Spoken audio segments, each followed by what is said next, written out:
7 करोड़।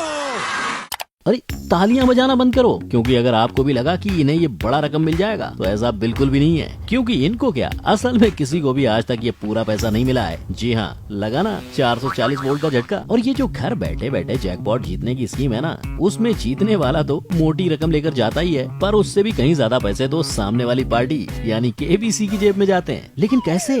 और भाइयों, ये तो कुछ भी नहीं, क्योंकि जहाँ पूरी दुनिया को लगता है कि केबीसी वाले अपने विनर्स को अमीर बनाते हैं, वहीं मैं ये कहूँ कि केबीसी की जेब से ये करोड़ों रुपए जाते ही नहीं है। इस बड़ी रकम का घाटा तो ओरिजिनली कोई और भुगतता है। लेकिन क्यों? वेल, इन्हीं सब काले सच पर से आज हम पर्दा उठाने जा रहे हैं। नंबर 1, पैसों का खेल। जैसा कि मैंने आपको बताया था, लोगों को पूरा पैसा कभी नहीं मिलता। उल्टा जितने पैसे आप जीतोगे उतने ही कम पैसे आप प्राप्त करोगे। तो सीन क्या है ना बॉस, जब भी केबीसी में बिग बी अपने हाथों से कंटेस्टेंट को हर लेवल जीतने पर एक चेक थमा देते हैं, वो दरअसल बस दिखावे के लिए होता है। अरे सच्ची बता रहा हूँ, यानी अगर कंटेस्टेंट ये चेक लेकर अपने बैंक में जाएगा ना, तो उसे बैंक वाले 1 रुपया भी नहीं देंगे। लेकिन ये सिर्फ इन चेक्स की बात नहीं है, क्योंकि आजकल तो हम देख सकते हैं कि अमित जी डिजिटली कंटेस्टेंट के बैंक में पैसे डलवा देते हैं। पर ये भी बस दिखावा ही है। मतलब ये सब बस इसलिए किया जाता है क्योंकि इन्होंने एक्सिस बैंक से ढेर सारा पैसा जो लिया है, कहीं से तो प्रमोशन करना ही पड़ेगा, और इसको पूरी तरह से दर्शकों के सामने भी रखा जाता है। पर क्या है ना, इम्पोर्टेंट चीजों पर हमारा ध्यान थोड़ा कम ही पड़ता है। खैर, अब तो सवाल यही उठता है कि भैया पैसा आखिर मिलता कैसे, और कैसे ही मिलेगा? जब कंटेस्टेंट पैसे जीतता है ना, तब उसके बैंक में पैसे चैनल के द्वारा क्रेडिट कर दिए जाते हैं। लेकिन ये प्रोसेस में काफी समय लग जाता है। जहां एक विजेता अभिनव पांडे को तो उनकी विनिंग प्राइस पूरे 4 महीने बाद मिली थी। पर ये मेन बात नहीं है। मेन बात तो ये है कि कंटेस्टेंट चाहे कितने भी पैसे क्यों ना जीत जाए, उसे पूरे पैसे घर ले जाने का लाभ कभी भी उठाने को नहीं मिलता। और ऐसा इसलिए क्योंकि अगर कोई इंसान ऑनलाइन या टीवी के कोई गेम शो में पैसा कमाता है, तो उस रकम पर इनकम फ्रॉम अदर सोर्स के हिसाब से 30.9% का टैक्स लगाया जाता है। यानी अगर कोई 1 करोड़ की रकम जीतता है, तो उसे सिर्फ 69,10,000 रूपए घर ले जाने को मिलेंगे। मतलब बाकी का 30.90 लाख यानी 30,90,000 उड़नछू। नंबर 2, केबीसी के विनर की दुखद कहानी। ये भाई साहब जो 5 करोड़ की प्राइज मनी जीतकर करोड़पति बन गए थे, वो आज बन गए हैं रोडपति। ये केबीसी 5 के ग्रैंड प्राइज के विजेता सुशील कुमार हैं, जिन्होंने 5 करोड़ जीतकर केबीसी के इतिहास में अपनी जगह बना ली थी। लेकिन यही पैसा जिसने उन्हें रातों रात स्टार बना दिया था, वही उनके जीवन का सबसे खराब वक्त भी लेकर आया था, जिसके बारे में उन्होंने अपनी जीत के पूरे 10 साल बाद एक फेसबुक पोस्ट के द्वारा पूरी दुनिया के सामने उसको रखा था। और इस पोस्ट के हिसाब से शुरुआत में उनकी एक ऐतिहासिक जीत के कारण देश भर में उन्हें काफी सम्मान और प्यार मिला था, जहां उन्होंने कई सारे इंटरव्यूज भी दिए थे। और तो और उनको लोग इतना पसंद करने लगे थे कि एक ऐसा समय भी आ गया था जहां उन्होंने महीने भर में 50 से ज्यादा शोज भी किए थे। साथ ही में उनकी फेम की वजह से उन्हें मशहूर डांस रियलिटी शो झलक दिखला जा पर भी जाने का मौका मिला था। पर अब जाहिर सी बात है, उन्हें इतना सारा नाम और शोहरत मिल रही थी, तो दूसरी किसी चीज पर कहाँ इनका दिल बैठने वाला था। तभी तो उनकी जिंदगी से पढ़ाई ने भी टाटा बाय बाय कह दिया था। लेकिन इसके बावजूद उन्होंने अपने प्राइज मनी से बहुत सारे लोगों की मदद भी की थी, जहां उन्होंने कई सारे एनजीओज में डोनेशंस भी किए थे। पर दुर्भाग्यवश उन्हें बाद में इस बात की जानकारी हुई कि उनमें से कई एनजीओज फ्रॉड थे, जिन्होंने सुशील के भोलेपन का फायदा उठाकर उनका सारा पैसा खा लिया था। इसकी वजह से उनकी शादीशुदा जिंदगी में भी कई उतार चढ़ाव आ गए थे। लेकिन हद तो तब हो गई जब इस सब के चलते उन्हें अपना घर चलाने के लिए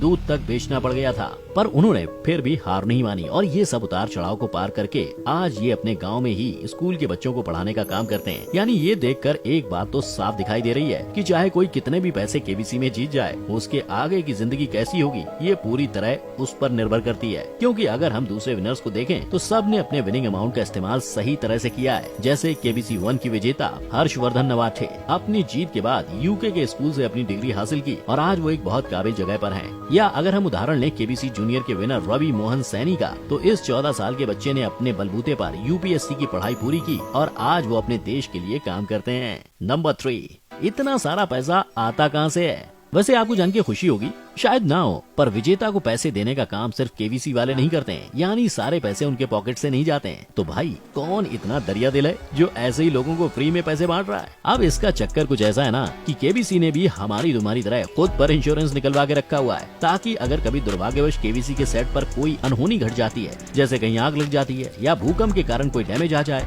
या कभी किसी कारण से अमित जी शूट करने नहीं आ पाते हैं, तो इन सब की वजह से जो खर्चा आएगा वो ये इंश्योरेंस की मदद से कवर किया जा सकता है। अब ये सब तो अच्छी बात है, पर असल बात तो ये है कि केबीसी के प्रोड्यूसर्स ने इंश्योरेंस कंपनी से ये कवर भी लिया हुआ है, जहां अगर कोई कंटेस्टेंट 25 लाख से ऊपर की रकम जीतता है तो ये ऊपर वाला अमाउंट केबीसी के खाते से नहीं कटेगा, बल्कि ये सारा पैसा इंश्योरेंस कंपनी भरेगी। यानी अगर हॉट सीट प्रतियोगी का दिमाग एकदम रापचिक चलता है और वो 7 करोड़ की भारी भरकम रकम जीत जाता है तो केबीसी को तो सिर्फ 25 लाख भरना पड़ेगा और बाकी के पूरे अमाउंट का भार बेचारे इंश्योरेंस वालों को उठाना पड़ेगा। नंबर 4, बिग बी की कौन सी बात सच है।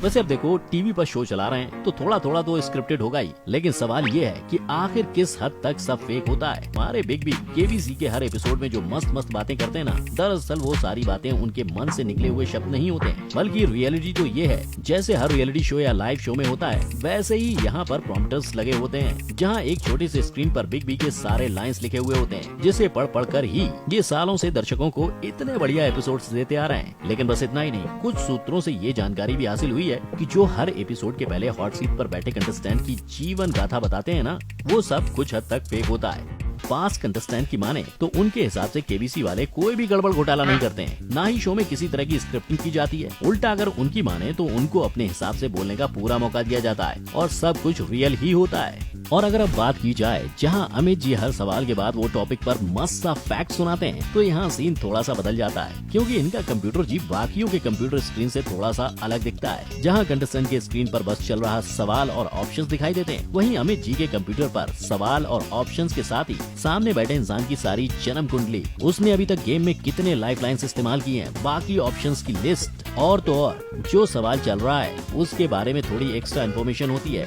जिसको बाद में अमित जी दर्शकों के सामने रखते हैं। यानी एक बात तो क्लियर है कि भले ही इस शो में थोड़ी बहुत स्क्रिप्टिंग चल जाती है, पर बड़े पिक्चर में देखें तो शो काफी रियल ही है। नंबर 5, घर बैठे जीतो जैकपॉट का रियल स्कीम।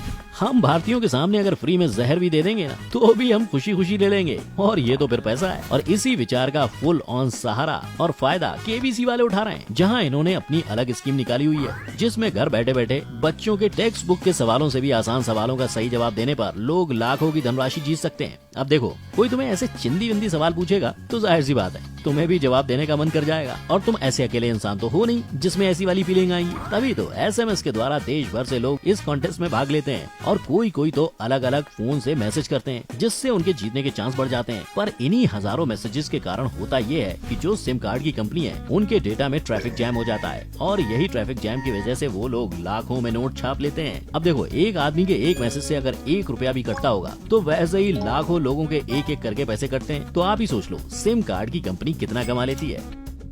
वैसे अब इतना आसान सवाल होता है कि लाखों लोगों के जवाब सही होते हैं, तभी तो विजेता चुनने का काम कोई इंसान नहीं बल्कि डिजिटल सिस्टम ही करता है। और आपने अगर ध्यान दिया होगा तो विनर्स हमेशा देश के अलग अलग कोने से चुने जाते हैं, जिससे लोगों को अपने जीतने के चांस दिखते रहें और वो मैसेज करते रहें। अब ये सारे राज की बातें जानकर आपको क्या लगता है, इन सब में से कौन सी बात सच है और कौन सी बात को इग्नोर करना ही बेस्ट होगा? नीचे कमेंट में मुझे अपनी राय जरूर बताना।